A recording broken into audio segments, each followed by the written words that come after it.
கொடைக்கானல் மலைப்பகுதியில் அமைந்துள்ள அடுக்கம், பண்ணைக்காடு, தாண்டிக்குடி உள்ளிட்ட கிராமங்களில் பெய்த கனமழை காரணமாக சவ் சவ் காய்களின் விளைச்சல் பாதிக்கப்பட்டுள்ளதாக விவசாயிகள் தெரிவித்திருக்கிறார்கள். கடந்த 3 மாதங்களுக்கு முன்பு அதிக விளைச்சல் காரணமாக வெறும் 2 ரூபாய்க்கு விற்பனை செய்யப்பட்ட 1 கிலோ சவ் சவ் தற்போது உற்பத்தி பாதிப்பால் 15 ரூபாய்க்கு விற்பனையாகிறது.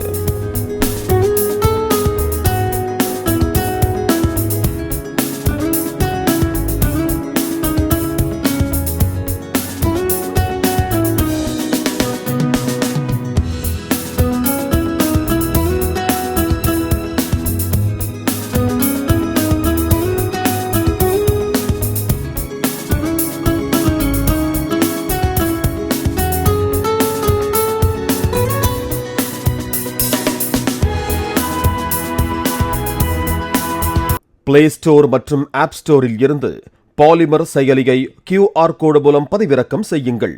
செய்திகளை உடனுக்குடன் பெறுங்கள்.